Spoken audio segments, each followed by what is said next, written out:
Buenas noches.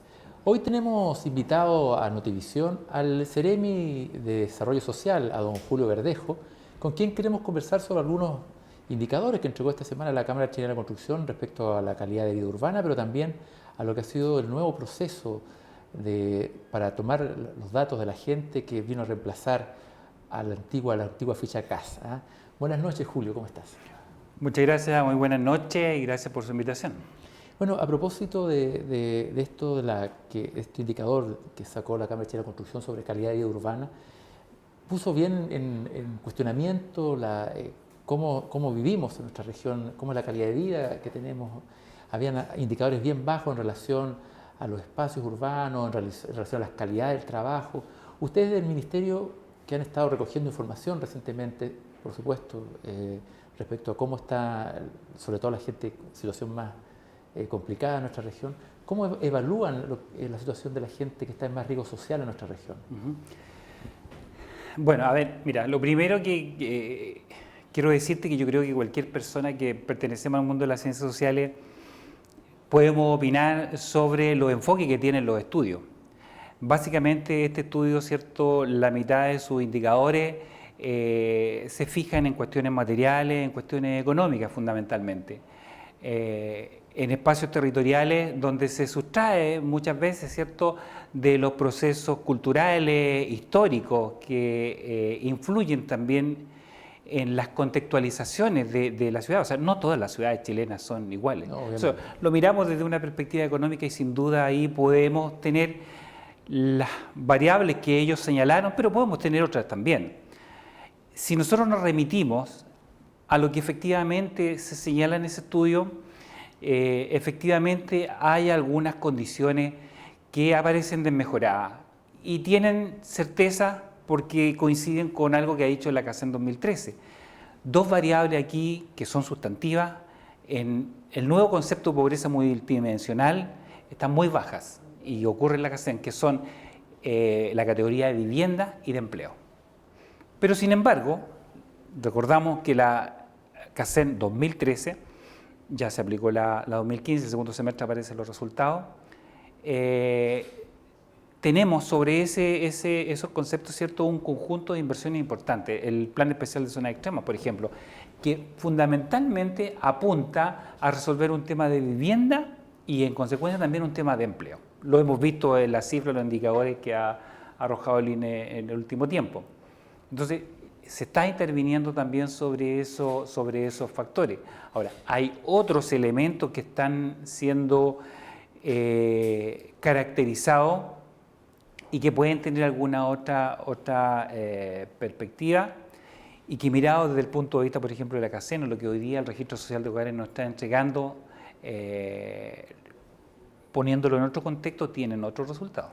Ahora, entonces tú dices que es muy posible que en la nueva CACEN, que vamos a conocer a mitad de año, dices tú más o menos, el segundo semestre de este año, sí, podrían estos indicadores haber cambiado sustancialmente, principalmente por la inversión pública que ha habido en vivienda. Exactamente. Y que ha generado también en el área de la construcción, a lo menos, cierto más movimiento en cuanto a trabajo, y que estamos en torno al 6% la cesantía en nuestra región. ¿Tú crees que ahí podría haber un pequeño giro, por lo menos esos indicadores que son, entre comillas, los más sensibles, uno podría decir, en la sociedad, ¿no? La inversión pública representaba hasta el año 2013, según un estudio que tenemos nosotros como ministerio, el 80% de la inversión. Te cuento, por ejemplo, que el año 2015 nosotros evaluamos casi 1 billón de pesos en proyectos de inversión. El periodo 2013 fueron 247.000, o sea, triplicamos prácticamente, ¿cierto?, la evaluación de inversión pública. Los recursos, tanto de asignación regional como sectoriales, también se multiplicaron, por lo tanto, la consecuencia natural y los procesos de infraestructura multiplican, ¿cierto?, la tasa de empleabilidad, o sea, de generar empleo. Sabemos ciertamente que eso va a cambiar. O sea, desde la perspectiva, no de la pobreza por ingreso, ¿cierto?, de la pobreza multidimensional, aquella que considera el trabajo y la previsión, la salud, la educación, vamos ¿cómo se llama?, y la vivienda, por cierto, vamos sin duda a tener un cambio en las cifras que va a ser positivo, va a ser así. Uno de los indicadores que tú acabas de mencionar, que también son relevantes en esta cosa multidimensional, tiene que ver con la salud. Bueno, es un problema de todas las zonas extremas, el tema sanitario, producto de la falta de profesionales, y eso, bueno, lo hemos visto en las cifras que ha manejado el hospital, las listas de espera y otras cosas que tienen que ver con cosas casi cotidianas de los ciudadanos en esta región, que se parchan un poco en Tacna, pero no todas, y yo creo que las más serias no se pueden resolver en el ámbito de nuestros vecinos, ¿no? Hay también en esta dimensión una posible, o se vislumbra algún cambio que en cuanto a precisamente inversión pública. Yo sé que están tratando de traer médicos, pero han llegado, pero no, obviamente estamos en un déficit de profesionales. ¿Cómo evalúan ustedes esa dimensión que también es importante, que es parte de la calidad de vida de los ciudadanos? Hay un déficit importante, eso sin duda. Te cuento, la CACEN nos indica, por ejemplo, que el año 2013 al 2012 aproximadamente, entre el 2010 y el 2013, la tasa de participación de personas que estaban en situación, en el sistema de salud público versus el privado cambió significativamente. Hablamos de un 25% en ISAPRE y el resto en FONASA, es decir, emigró al sistema público. Sin embargo, tenemos un sistema público que todavía tiene ciertas debilidades estructurales. Producto primero por un proceso, mira, hablamos del proceso formativo. En Chile no hay la suficiente cantidad de profesionales en el área desde el punto de vista del proceso de formar profesionales especializados que demoran largo tiempo más que otras profesiones, ¿cierto? Para tener cierta acreditación que te permita atender la vida de otro ser humano. La infraestructura y toda la inversión que hay en salud está concentrada básicamente en Santiago. Hemos tomado medidas, la universidad creó una carrera en ese sentido, tenemos una inversión muy fuerte en un centro, en un campus para la facultad de medicina, ¿cierto? Y el gobierno ha tomado la medida a través del Ministerio de Salud de poder ir incrementando el número de profesionales y especialistas que vayan pudiendo llegar a la región. Ahora, creemos que estructuralmente el modelo tiene que ir cambiando y ir reforzándose en varios de sus componentes, ¿no? Pero hoy día hay un esfuerzo importante por ir mejorando. Sin duda, y esto también lo va a arrojar la CACEN, aquellas personas que eligieron cambiarse de la educación privada, de la ISAPRE, a la educación pública, en su sistema previsional, van a tener sin duda un cambio en la próxima resultado que nos encuentre también la CACEN. Ahora se acabó la famosa ficha CAS, muy polémica, por cierto, por lo que incluso tuvimos escándalo aquí a nivel regional, gente que tenía beneficios teniendo recursos, se falsificaban, había acuerdos. ¿Cómo ha sido este nuevo proceso de acreditación de las personas más vulnerables? ¿Cómo lo han visto, cómo lo has evaluado desde el Ministerio, en particular en nuestra región? Es cierto. Fíjate tú que durante el periodo de la dictadura se pensó en focalizar, y el primer periodo del gobierno de la concertación te hablaba de focalizar. Tratamos de salir de la situación de pobreza, ¿no? Por lo tanto, ahí había un instrumento que era la ficha CAS. Durante el primer gobierno de la presidenta Bachelet se crea la ficha de protección social, que intenta medir vulnerabilidad, no solo pobreza. Claro. Porque hoy día tenemos una reducción significativa, pero tenemos un conjunto importante, particularmente el segundo y tercer quintil de ingresos, una población que es muy vulnerable a cambios económicos, cambios culturales, ciertos cambios de infraestructura. Puede caer en situación de pobreza. Lo que hoy día hicimos, ¿cierto?, fue mejorar un sistema, no un instrumento solamente, un sistema. Es decir, el registro social de hogares, que es el modelo que sustituye a la ficha de protección social, tiene varias virtudes. La ficha de protección social era autorreportada, o sea, yo te entrevistaba a ti el municipio y pues si soy tu amigo tú me podías decir cosas, claro, que, imagínate, claro, en los municipios pequeños del sur. Y podías engañar, ocultar cosas, fundamentalmente tus grandes bienes, tus activos, tu patrimonio. Entonces, hoy día lo que se hace es que ya no va a ser autorreportada. Hoy día las bases administrativas del Estado te van a completar tu base de datos. Si tú quieres acceder a una prestación social del Estado, registro civil y te va a aparecer tu identificación. Salud, Superintendencia de Salud. El registro del estudiante para saber tu calificación estudiantil. Y tu ingreso, impuesto interno, tesorería, por lo tanto no se va a poder engañar. El que engañe, hay sanciones civiles y penales con este nuevo instrumento. Por lo tanto, hoy día tenemos una caracterización mucho más significativa. Yo te quiero decir, con la ficha de protección social teníamos 140.000 personas de la región de Arica y Parinacota en el primer y segundo quintil. Hoy día, con registro social de hogares, tenemos 90.000. ¿Qué crees tú que significa eso? Menos. ¿Qué pasó ahí, po? Claro. O sea, esas personas no Adulterando, estaban diciendo la verdad. Claro. A nivel nacional, son 1.200.000 personas salieron de los grupos más vulnerables, grupos de pobreza. Además que era como también muy utilizado la ficha de protección social como instrumento político, uno lo veía, esos ajustes se ocupaban, aparecía mucha gente inscrita en la época de campaña. Exacto, eran muy utilizadas de esa perspectiva negativa, y yo creo que mucha gente, de hecho hay casos de gente que ha obtenido casa y todo gracias a ese instrumento. Correcto. Y cuando no lo acreditan de verdad en la práctica eso.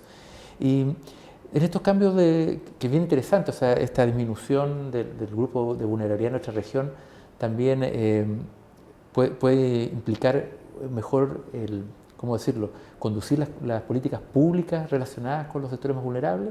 ¿Se abre una perspectiva mejor para los que realmente son vulnerables? Mira, y tienes toda la razón en eso, es una de las principales consecuencias.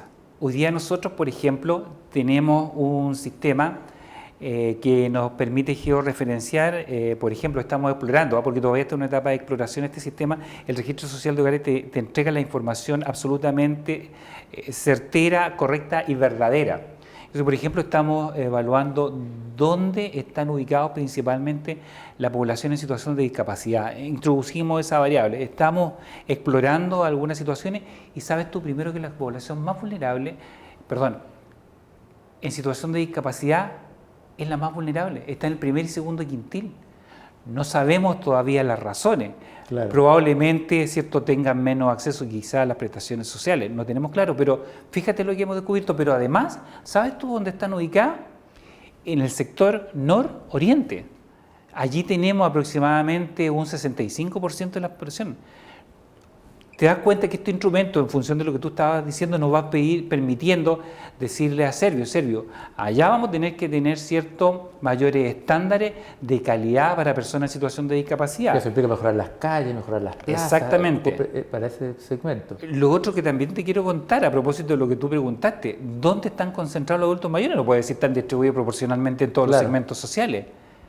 Están ubicados hasta ahora, es lo que hemos podido ver a partir, ¿cierto?, del registro social de hogares, también en los márgenes de la ciudad, en mayor concentración de adultos mayores, y están ubicados también en el mismo sector que te dije anteriormente, y en el sector oriente, en el sector, por ejemplo, de todo eso que es Cabo Roca, etcétera.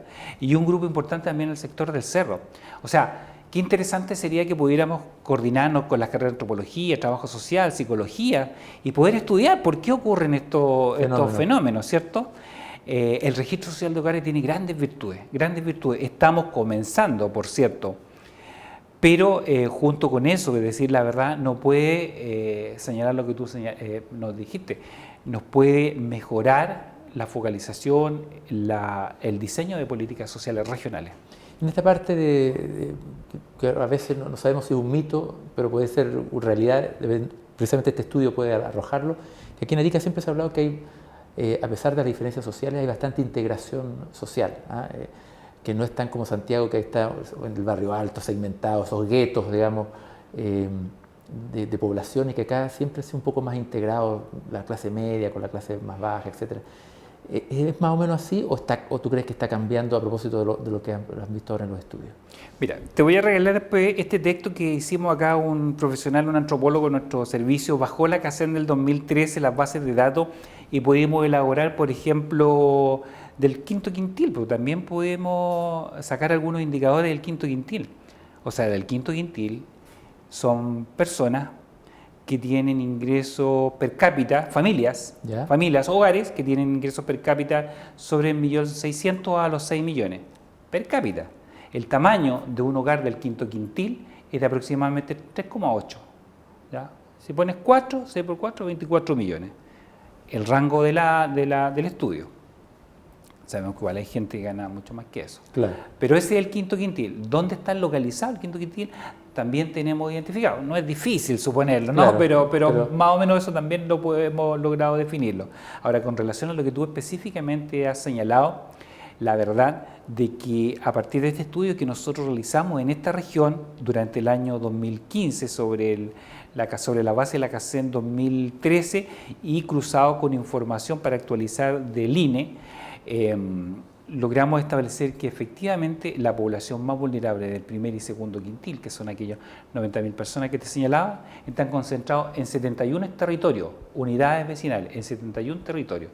Allí está concentrado el 95% de la población, por lo tanto sí hay efectivamente una distribución territorial de la vulnerabilidad. O sea, es un mito entonces que estamos tan integrados como pensamos. Hay sectores que están bastante segmentados. Están segmentados. Veamos el tema de las escuelas. Las escuelas municipales tienen 18.000 alumnos. 35.000 tendrán las escuelas particulares subvencionadas, 2.000, 3.000 las escuelas particulares. Tenemos, no recuerdo bien la cifra, pero tenemos aproximadamente un 25% de escuelas municipales, todas las municipales y particulares subvencionadas, algunos que están en el segmento del primer y segundo quintil, que concentran la población del segundo quintil, primer y segundo quintil. Entonces, lo que yo te digo, sí, en función de tu pregunta, es que sí hay escuelas donde están yendo principalmente las familias, los hogares del tercer, del cuarto quintil y del quinto quintil. Oye, y pasando a algo más terrenal, o sea, más fácil de digerir, pero que es súper importante. Ayer comenzó la entrega del bono de invierno, que es una situación que, si bien no tenemos un invierno tan crudo como en Santiago, pero igual los adultos mayores sufren más enfermedades, es un periodo que siempre es más complejo, ¿no? Acá lo que tenemos son unos vientos helados más que frío penetrante, pero precisamente son esas corrientes las que a veces causan más daño. ¿Cómo se ve en perspectiva este proceso y este bono que viene mejorado un poquito más que el del año pasado, ¿no? Sí. Yo quiero, más que señalar específicamente el torno al bono, el sistema intersectorial de protección social es una nueva filosofía de enfrentar la vulnerabilidad. Empezó el año 2002 con el gobierno del presidente Lagos, ¿no? Y se reforzó con el primer periodo de la presidenta Bachelet. El sistema de protección social considera un conjunto de programas que apuntan a fortalecer dos grandes dimensiones. Primero, tu activo económico, ¿no? Para poder salir de tu situación de pobreza o de vulnerabilidad, y un apoyo psicosocial, que siempre es requiriente en un proceso de vulneración, porque estamos hablando, por ejemplo, yo te cuento que en Arica, en el primer y segundo quintil, 5 de cada 10 hogares, la jefatura de hogar es femenina. Eso también requiere un apoyo psicosocial para enfrentar un mundo masculinizado, ¿cierto? Un mundo donde también se segrega. Y la segunda, entonces, junto con esos programas, son todo el sistema de transferencias monetarias que tenemos en distintos sectores, educación, salud, ¿cierto? Trabajo, etcétera. Hoy día, el bono de invierno apunta a favorecer a todos aquellos adultos mayores de 65 años, son 57.000 pesos, ¿cierto?, que son más de 12.400, casi 12.500 personas, pero que consideran algo que ha sido súper importante. A propósito de lo que tú señalaste hace un rato con los instrumentos estos de identificación social, en el gobierno anterior 350.000 adultos mayores estuvieron fuera de este bono, porque se les consideró el aporte solidario como parte de su ingreso mensual. Nosotros lo restamos y solamente nos remitimos a su pensión original. Y por lo tanto, hoy día 350.000 adultos mayores están recibiendo este bono de 57.000 pesos, lo que, cierto, hace más de 12.000, como digo, personas en nuestra región. Y para terminar, yo sé que no es una pregunta fácil de responder, pero ¿cuál tú crees que es la principal deuda como Estado, ¿cierto?, para poder compensar estas desigualdades que hoy vivimos y que claramente no solamente depende del Estado en cuanto a programas, porque claramente, por ejemplo, el sistema FP es un daño patrimonial a las personas, sobre todo a los adultos mayores, que en el Estado ha logrado compensar en alguna forma, sobre todo con las mujeres, pero efectivamente hay un nivel de desigualdad en nuestra sociedad y que apareciera para mucha gente que el avance es muy lento. ¿Cuál crees tú que finalmente, cómo se tienen que enfocar las políticas sociales para avanzar de verdad en pasos un poco más decididos y importantes en buscar estos equilibrios sociales que hoy son tan notorios todavía? Bueno, citando a un teórico agrocomunista, Gramsci, ¿cierto? Él hablaba de las grandes construcciones hegemónicas, de los bloques históricos. Nosotros creemos firmemente en la democracia, por lo tanto en la democracia vamos a generar transformaciones generando mayorías. Y hoy día tenemos, ¿cierto?, un parlamento que claramente hay diferencias significativas en cuál es el Chile que queremos. Ese Chile más igualitario, que requiere cambios de estructura sustantiva. Lo estamos haciendo en educación. Hicimos una reforma tributaria que permite incrementar el volumen de recursos. Lamentablemente estamos en una etapa bastante restrictiva, pero los recursos para poder fortalecer la política social del gobierno, pero también avanzar en cambios estructurales, que son procesuales, que son históricos y son contextuales. No son simples y no son rápidos, no se realizan de la noche a la mañana, ¿cierto? Lo que tenemos entonces que hacer es avanzar y profundizar en cada uno de ellos. Hoy día, lo que estamos haciendo nosotros con todas esas personas que son más desiguales, que son las más vulnerables, es que este sistema de protección social, ya no ese sistema que focaliza y que cree ¿cierto?, en la subsidiariedad. Estamos hablando de un Estado que protege y le genera las condiciones para que las personas puedan incluirse socialmente al resto del sistema. Y por eso necesitamos más educación pública gratuita, más salud, digamos, de mejor calidad y, por cierto, un trabajo digno. La reforma al sistema del trabajo, la reforma laboral, es fundamental que salgan los términos que lo hemos planteado como gobierno, ¿cierto?, y como nueva mayoría, porque en lo sustantivo todavía siguen los privilegios, ¿cierto?, de la grande estructura económica por sobre los derechos de las personas. Te quiero agradecer mucho, Julio, que hayas venido esta noche. Esperamos tenerte nuevamente en alguna otra conversación, sobre todo cuando tengamos la nueva CACEM, porque va a ser súper relevante conversar sobre eso, porque nos va a permitir un diagnóstico en este corto mediano plazo, digamos, de los cambios que ha sufrido la región precisamente estos últimos periodos. Así que muchas gracias por acompañarnos esta noche. Muchas gracias a ti y por cierto, es importante difundir estas materias que los ariqueños deben conocer. Gracias. Y después de una pausa comercial seguimos con más Notivisión.